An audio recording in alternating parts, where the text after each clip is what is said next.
Hi, I'm Jim Wood. I was in the U.S. Army from 1968 to 1974.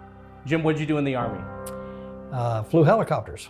When did you first realize that you wanted to join the military? Oh, well, I guess it was when I got my draft notice, and I wasn't expecting to be drafted. And as soon as I got my draft notice, I went down to the enlistment board and I said, I really can't picture myself walking through the woods at night with a rifle. What else can I do? And the guy said, have you ever flown before? I said, I've never even been in an airplane. He said, you want to try? I said, sure. So they sent me off to Baltimore to take some written tests, and came back and said, hey, we're going to send you to flight school. I graduated from high school in '66. I grew up in the Washington, D.C. area, and my father had served in World War II in the Navy, but I never had an inclination about joining the military. Okay. If I was to go back in time right now and talk to some of your high school friends, what would they tell me you were like? Class clown. Class clown, athlete, adventurous, those kind of things. And obviously this was you said 1966 is when you graduated high school? Yes. Okay. And so you had heard about Vietnam while you were in school? Oh, sure. What was the word around the campus around that time before graduation? Well, in '66, it wasn't a big topic. Wasn't until entered college that actually started thinking about the draft deferment for being in college. And went through the first year of college and did fine. Was in my second year of college and wasn't paying as much attention to it as I should have. Goofing off is the word. And I thought I'd drop out for a semester, and while I was dropped out, Uncle Sam invited me to drop in. So, as a teenager, I was fascinated by the Apollo space program, and I thought, wow, wouldn't it be cool to be an aeronautical engineer? And so I had visions of going off to college and becoming an aeronautical engineer.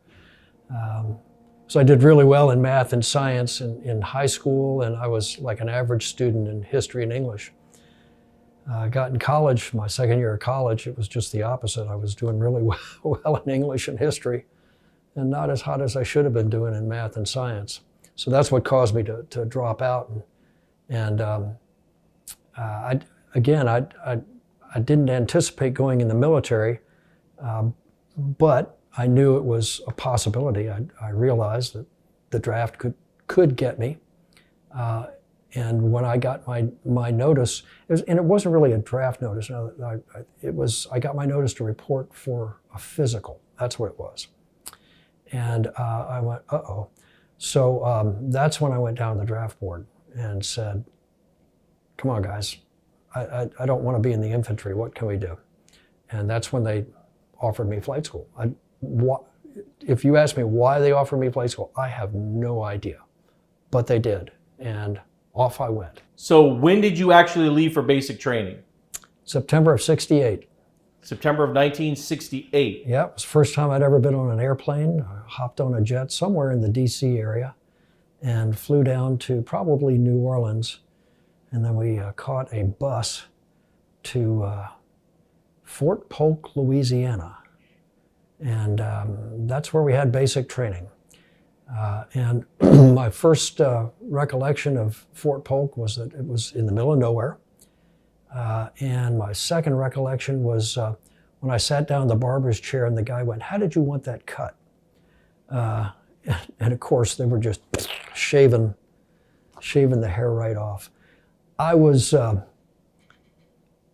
course, I didn't realize it at the time, but I was fortunate that the basic platoon that I was in was comprised mostly of doctors and dentists who were in the Army Reserves. And they were not taking the whole military thing very seriously at all. It was almost like an episode out of the movie MASH. So basic training was fun. It was rigorous. I mean, probably some of the best physical condition I've been in my life, and I had played football and ran track in high school, which helped me. But yeah, basic training was good memories. First time I ever shot a rifle was there in basic training. Qualified as an expert with an M14. Then you go to, from there, from after your basic, is that when you went to your actual like training, like learning how to fly? Oh yeah, that was the whole program. You know, I had a contract to go to flight school. If I finished flight school, I'd become a warrant officer and a pilot in the military. If I didn't, then I'd end up whatever they decided to assign me to. So right out of basic training, they stuck us on a bus and transported us out to Fort Walters, Texas, which was also out in the middle of nowhere, complete with tumbleweeds.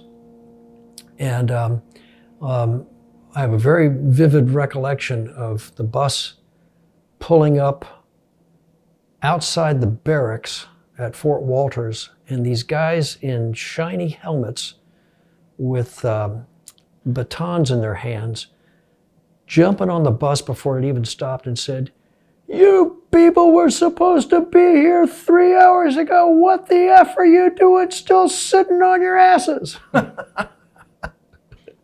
And that was the beginning of flight school.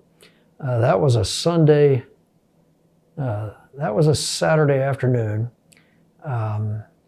They issued us some gear that day. The next day we got situated in our World War II 2-story wooden barracks. And then Monday morning, they had all 4 platoons, 160 people, 40 people in a platoon, fall out on the road in front of the barracks. And the company commander got up on a wooden box, stood there with his hands behind his back, looked one way and looked the other way and said, "How many of you people want to quit?" 22 guys stepped forward before anything even started, just like that. So we were already reduced in numbers. And when I look back on it, the whole first couple of months of flight school was designed to see who could take harassment, who could take pressure, who could stand up to just constant beratement. I mean, they'd wake us up in the middle of the night with fire drills, and you know, it'd be November in Texas, was pretty chilly, and we'd come running out of the building, they're hosing us down. You know, "You're on fire," that kind of thing. But we'd get even with them too. We'd move their offices into the latrine or do things of that nature just to harass them back. Obviously, great memories. Yeah, it was a great time. Wonderful condition. You know, we'd get up every morning and run a couple of miles and then go eat breakfast and either go to classes in the morning, flight in the afternoon, or flight in the morning, classes in the afternoon. It was a great learning exercise. This was a year long. Yeah, the first phase was about 6 months. The second phase, I think, was a little over 4 months. Yeah, I graduated in September of '69 from flight school. Talk to me about that graduation day. Culmination of everything that you've done. What was that sensation? What was that feeling like? Did you have family there? I did, because I had gotten married between sessions of flight school, because the first 6 months were in Fort Walters, Texas. The second phase was, if you passed the first phase, they sent you on to Fort Rucker, Alabama, where you learned to fly Hueys. And in the first phase, you were just flying these little mosquito-like training helicopters, Bell TH-50s, I think they were.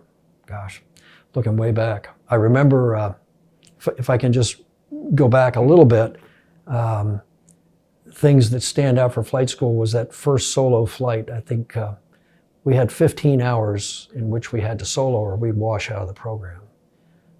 So there was everybody feeling pressure about being able to make that cutoff. And I think I soloed in 9 hours, something like that. But I still remember it. I still remember coming down that final leg with eyes just fixed on that tachometer and that rotor speed, just making sure I didn't crash the thing coming in for a landing. I remember when finally got cleared to go out on solo flights by myself instead of just around the airbase. They had little landing zones out in the Texas wilderness that were marked with tires, and the tires were 3 different colors: green, yellow, and red. And you could be approved by your instructor to land in either green or yellow zones, but you could not land in the red zones unless your instructor was with you. Well, of course, at some point you got to try landing in a red zone. And I remember doing that probably on my 3rd or 4th time out. I landed in a red zone and I was so proud of myself. And then I looked around and I wondered how the heck I was going to get out of there, because the trees looked like they were 500 feet high. Of course they weren't. They had taught us at that point, you never try to take a helicopter straight up and fly out. So that was my first big lump in my throat that I remember flying like that. But quite a few guys washed out during the first phase. The second phase at Fort Rucker was different.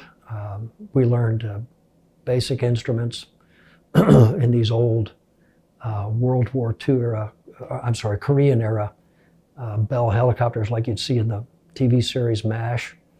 And that was fun flying those things and in the summer in those glass bubbles. So what was graduation like? The biggest thing I remember about graduation was that we had spent a year being trained to go to Vietnam. And like a week, maybe 2 weeks before graduation, we got our orders, and half of our class got ordered stateside. And I was one of those that got ordered stateside, and I was in shock. I not only got ordered stateside, but I got ordered into my backyard where I grew up. I was stationed at Fort Meade, Maryland. So that was probably the biggest thing I remember about graduation. So you got to Fort Meade. Yep. What was that like? It was interesting. I was assigned to an armor battalion, which is a tank battalion, and they didn't know what to do with a junior helicopter pilot. They had a couple of old Korean Warrior Bell helicopters that were sitting down in an airfield. We had to fly periodically, but I was assigned to battalion headquarters and took on some responsibilities that should have been handled by a captain grade of officer. Among those things, while I was stationed there, our unit was deployed to Washington, D.C. During one of the moratorium occupations. And I was Tactical Operations Center officer in charge of coordinating communications between the different military units that were in Washington, D.C., while 500,000 people marched on the Capitol. And I was stationed in the Secretary of Commerce's office. I think it was on the 3rd floor overlooking the White House. And I still have quite a visual impression of those crowds swarming about the streets. So, when did you actually come with orders to go to Vietnam? Because I was stationed in my backyard, I felt like I had one foot in the civilian world and one foot in the military. Because I was still hanging out with all my old friends. I was married at the time, and I describe it as feeling like I had an anvil hanging over my head. Just waiting for those orders to come in, like, boom, you're going to Vietnam. And I'm not sure how long it was, probably 7 or 8 months of that. This captain got assigned to the headquarters, and he had just gotten back from Vietnam, was a helicopter pilot. And he started talking to two friends and me about being a scout pilot over there. And he was just so animated about it. Described it as being like cowboys and Indians. It wasn't anything like flying a Huey. It was just these little fast, zippy little helicopters. And boy, what a kick it was. And my two buddies and I looked at each other and we went, well, boy, that sounds like fun. I wonder if we could do that. So I called Warrant Officer Aviation Branch and talked to a man whose name I still remember to this day, Alan Cousseau, was a Chief Warrant Officer, 4th class, and said, hey, we're interested in becoming Loach pilots. And he said, really? Go on down here and talk to me. So here's these 3 junior warrant officers trudge on down to the Pentagon from Fort Meade. And first we're starry-eyed walking into the Pentagon, and then make it to Warrant Officer Aviation. We meet Alan and we tell him, we want to become scout pilots. And he goes, no, you don't. Oh, no, really, we do. I mean, we heard this guy and we want to do this. No, you don't want to do that. You know, it's dangerous and, you know, you probably die. So no, you don't want to do that. I said, no, really, we want to do it. And he said, I'll tell you what. He said, I'll send you to Chinook School, or I'll send you to Sikorsky Hook School. And we said, no, we want to go to Loach School. And he said, I don't know, guys. He said, you go back. And he said, I'll give you 3 days to think about it. If you call me back in 3 days and tell me you want to go to Loach School, I'll send you. He was a great guy. I mean, he was like a father figure to the 3 of us.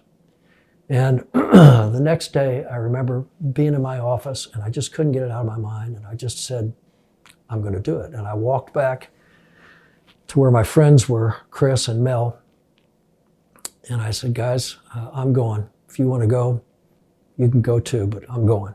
And I turned around, walked out. By the time I had the phone in my hand, they were there and they said, we're going too. And we called them. And 2 weeks later, we were down in Fort Rucker, Alabama again in a 6-week instructor pilot program for the Hughes OH-6 Alpha Loach. And graduated, and just a few weeks after that, we were on our way to Vietnam. So you get to Vietnam. Well, that was interesting because, you know, we fly over, the 3 of us who have been hanging around together for a year in Fort Meade, playing Army. And we fly over in a jet and eventually land there in Saigon. It's the middle of the night. And we're kind of still joking around and carrying on. And these buses were pulled up next to the jet. And I remember we're getting on the bus and we go, you sit by the window. No, I'll sit by, no, you sit by the window, you know, kind of kidding around, and we all sit down.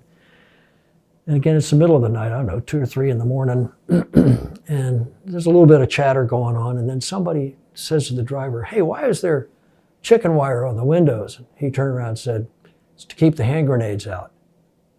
Boom, dead silence. I mean, it went from people chattering and carrying on to, whoa, this must be the real place. Chris and Mel and I got split up. Mel went north, Chris and I went together. Again, this is, it's almost like an unbelievable story. We hopped on a Huey and got flown south from Saigon to a little place down in Fort Corps called Soc Trang, where we were supposed to meet up with our unit, only to find out that our unit had left there 2 weeks ago. So there wasn't anybody there but South Vietnamese Army. And fortunately, we were able to catch another helicopter to Can Tho to arrive to where our unit was. All right, so then let's start talking about what you did in Vietnam. Well, I was a scout pilot, and the unit needed instructor pilots for the OH-6 Alpha. The scout pilot mission was a voluntary mission, and the typical way you got into scout platoon was you had to have flown Hueys in country for at least 6 months, and then you got invited into the Loach platoon by the platoon leader and other members of the platoon. But Chris and I coming in, we were both instructors, and they needed that because you needed to transition people from Hueys or Cobras into the Loaches because there are little differences in the way you fly these machines. And so right away, we weren't readily welcomed into the unit because we hadn't gone through the experience of being in Vietnam for 6 months, nor had we been invited by people who had earned their way into it. So we had to prove ourselves. And it was an interesting first couple of months. You know, the door gunners too. It was really, really interesting because in the scout platoon, the way we worked is, and this is what an OH-6 Alpha looks like. I don't know if you can see it on camera, but it was basically you had one pilot in the front and a door gunner behind him, both on the right side of the aircraft. And we would work in teams of 2 aircraft. One would be the lead, and the other would be the wing, whose job it was to watch the lead and provide cover if the wing came under fire. And we would go down on the deck and fly 10 feet off the ground or the trees and look for enemy activity. A lot of times that amounted to getting people to shoot at us, so we knew where they were. Most of us, we remember our first engagement. Can you talk to me a little bit about that? I remember a couple things early on. One of them was that we had to fly 25 hours as a door gunner before they'd let us sit in a pilot's seat as a wingman. So you had to understand what the door gunner's job was like back there. The door gunner had an M60 machine gun hanging from a bungee cord, legs hanging out the side of the helicopter, and then might have a box full of smoke grenades and maybe baseball grenades, things of that sort. So one of the maneuvers in these little OH-6 Alpha helicopters, I would easily describe them as little BMWs. I mean, they were amazingly responsive, powerful little helicopters, almost aerobatic. And we'd be flying along at some speed, and if we'd see something, we'd just pull back on the cyclic and pull power in and take that thing up at a 45 or 50 degree angle until we lost momentum, and then let the friction on the transmission torque the helicopter, pointing almost right straight down, and you'd come right back at something maybe you had seen and wanted to engage. And I remember the first time sitting in the back going through that exercise, I was completely disoriented. I had no idea where up was or down was or anything else. But when we finally came out of that, there were some Viet Cong, and we got in a little bit of a shooting match. And some of them ran away, and afterwards, there were 3 of them hiding in the grass. Where we were down in 4 Corps, there was a combination, it was very flat, and there was a combination of jungle and rice paddies. And the rice paddies had dike lines around them. And oftentimes when the Viet Cong would, or the NVA would occupy an area, they would build bunkers in these dike lines in order to catch opposing forces in a crossfire. At any rate, after this engagement that we had, we found a couple or 3 guys out in the grass, and they were surrendering. And the pilot told me to shoot them, and I refused because they were surrendering, had their hands in the air. And they were later taken prisoner and carted off. but that was, I guess my first real recollection of the brutality, the mental brutality of what it was I was about to be engaged in. So how long were you in Vietnam for? 10 months. 10 months. Only Yeah. one tour. One tour, yeah. And most Loach pilots were in a Loach platoon, and again, it was volunteer for 4 to 6 months. What, if any, what was downtime like? A lot of drinking and poker.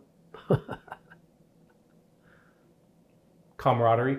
Oh yeah, we were very close. As a matter of fact, I think what's particularly interesting about the Loach platoon is that the pilots and the door gunners became very close to each other.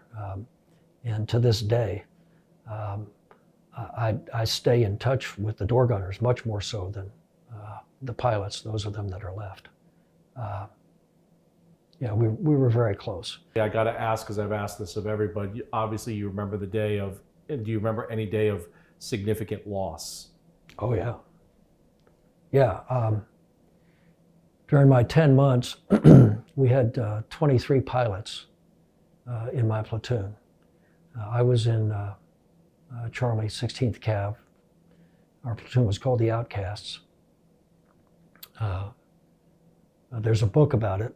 It's called Low Level Hell, written by a guy named Hugh Mills, who came in right as I was leaving Vietnam.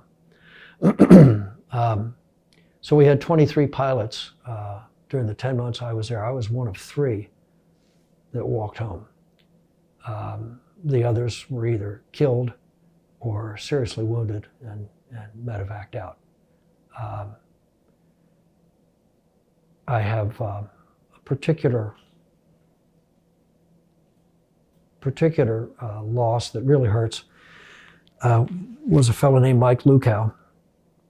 Mike was just the happiest guy. He had a great job. The battalion headquarters was there at Canto, where I was stationed, and he was flying the VIPs around, the generals and other people.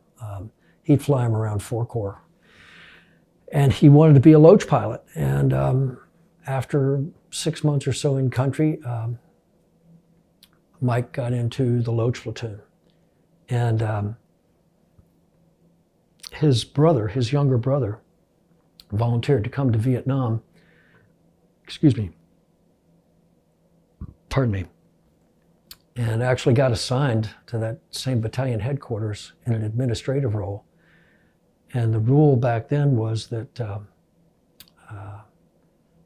if there were 2 brothers in country, one could go home. 2 family members in country, one could go home. So his brother literally volunteered to come to Vietnam in an administrative role so Mike could come home. And Mike said, no, I'm going to fly these Loaches. And Mike was killed.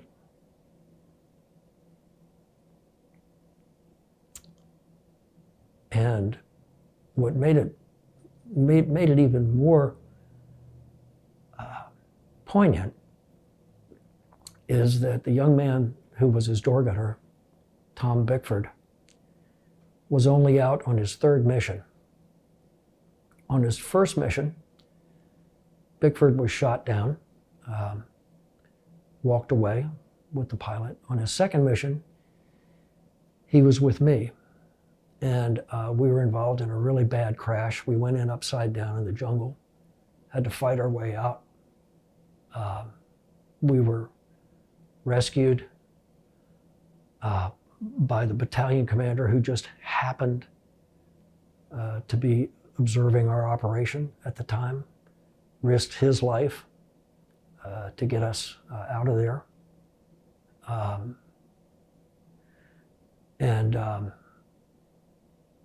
Bickford had said that he didn't want to fly Loaches anymore. And I got to admit, it shook me up pretty badly too. It was a bad crash. But after a couple of weeks, I talked with him and I said, hey, you just got here to Vietnam. You can't spend the rest of your time being afraid. You just need to get back on the saddle and go out there He got back in the saddle. The third time out, he died. Sad story. True. Mike Lukow and Tom Bickford. So is this the same Mike you went to basic training with? No. Or is this the same Mike that you came there with? No, Chris, my roommate, Chris Canterberg, great guy too. Chris's second mission out had his microphone shot off, but he was uninjured. But he was seriously injured a couple of months before I left Vietnam. He took a bullet into his sciatic nerve, left him crippled for life. His door gunner was hurt pretty badly at the same time too. So I'm assuming, other than crashing, I guess one of the other, and dying obviously, or getting shot at, one of the other biggest thing was because of you guys crashing, could have been, I guess one of the other biggest worries would have been getting taken captive, hostage as a POW. Yeah, that's one of the reasons why when I was involved in that crash, they were not going to get me. I guarantee you. I mean, we literally shot our way out of that one.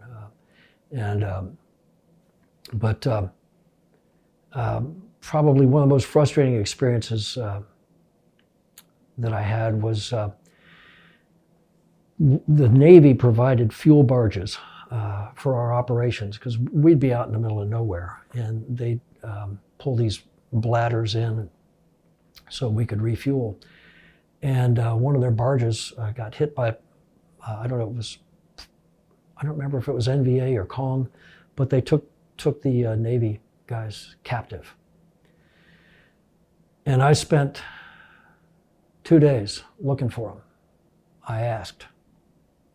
And towards the end of the second day, I actually came across the place where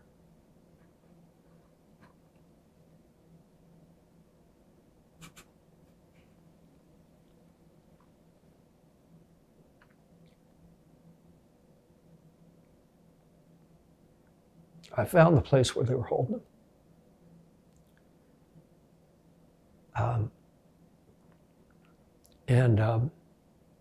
They had just been there because there was a cooking fire still going. They had a cage set up, but it was in the jungle, and it's hard to see. I mean, you have to be right on top of something to see it. So I was never.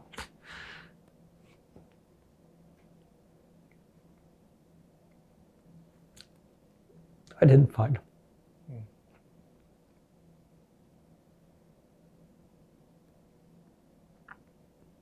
Sorry.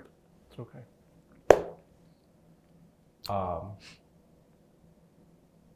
It's interesting now. I get emotional about it. Back then, I was angry about it because I was like, "No, you gotta let me go. I gotta go get him." I was like, "No, you can't. We got a war to fight." So we. Our unit, how can I say this? This predates guided missiles. The Vietnam War does, or missiles from helicopters that were guided. And we had Cobra gunships, and supposedly the idea was that we as scout pilots would identify a target, and then the Cobras would fire rockets at the target to engage it. Well, the problem is that these bunkers would be built, and they'd have openings in them, just big enough for a person to crawl through. And from 12 or 1,500 feet, the chances of a Cobra getting a rocket through a bunker door were slim and none. So while I was there, we started, and it was just as I didn't start it, but the guys that were already there were just starting to use a tactic where we would strap sticks of C4, plastic explosive, to a concussion grenade and literally fly up to a bunker at a relatively low speed so the door gunner could hang out the side and throw a concussion grenade into the bunker. And later we evolved to even higher explosives, throwing rocket warheads and things of that sort in there. And we get in some pretty heavy engagements doing that sort of thing. And when I look back on it, it's miraculous that Everybody didn't die. But we had quite a reputation for being effective. So now you ask about returning home. Yeah, where did you return to? Silver Spring, Maryland. I remember sleeping on a friend's couch the first night back, and the phone rang in the middle of the night, and my reaction was to jump up and get under the table because I hadn't heard a phone ring in so many months. What was weird was my friends had not been through the military. They really hadn't experienced anything other than the fellow I was staying with. He had been a medic, a corpsman with the Marines, so he'd seen it all. And he had been there a year before I had, so he knew. We could talk about it, but nobody else wanted to talk about it. Nobody else wanted to address it. What was the, when you came back, you said through Springfield? Silver Spring, Maryland. Silver Spring, Maryland. When you come back by plane, right? Yeah, came into San Francisco. Oh, you came into San Francisco. And then from there to DC. So in San Francisco, did you have to get off the plane and go into the airport to get on another plane? Yes. Okay, so what was the response from the civilians? Nothing happened. Nothing happened? Nope. I gotta ask, because some people yes, some people no. I never experienced that personally. What do you hope people that come, like younger generation that come to this museum or they'll see this video, what do you hope that they get out of your story? What a great question.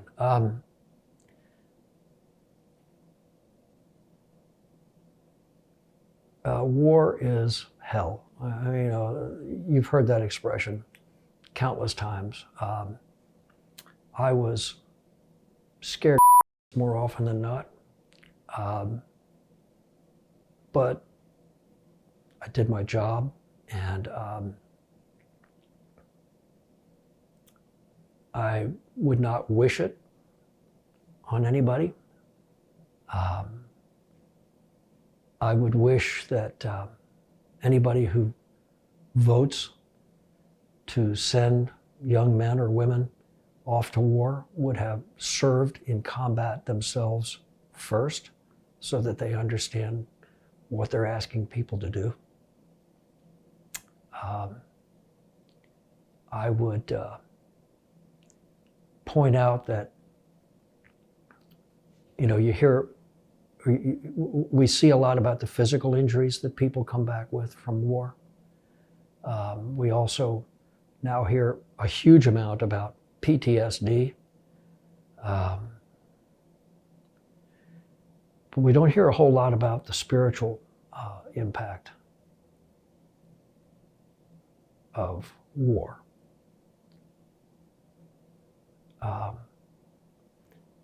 And I don't know for most people that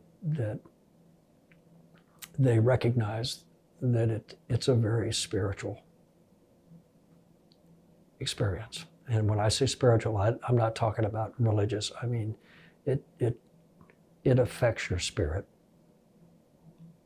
Makes you question. Makes you question, how it is that old people can get young people to do things that the old people wouldn't do themselves. Places like this, like the Military Heritage Museum or the other military museums around the United States, why do you think it's important to have these in the areas? Why are they so important to be here? This is a wonderful tribute to the sacrifices that people have been willing to make. We hear about the sacrifices people have made. We don't talk about their willingness. And I think that's a discussion that's important. because I've talked to people who have been willing to make sacrifices, and they're very inspiring to me. And there's a lot of evidence of people who were willing to make sacrifices. If you go back and look at the history of this nation, people were willing to give up everything in order to establish liberty. And we're very blessed today for that having been established here. But I think that there's an awful lot of using that Revolutionary War willingness as a drumbeat to call young people to do things that are not necessarily in the best interest of our country. My military experience turned me around. I was kind of a goof off. I was a goof off. I wasn't kind of. I was a goof off, and things were pretty easy for me. The military taught me discipline. The military taught me that courage is not about being unafraid. It's about, doing what you need to do in the face of fear. And it's helped me get through a lot of things in life. So I think in that respect, the discipline and learning what it is you're capable of enduring is a very, very valuable thing to be gained from military service.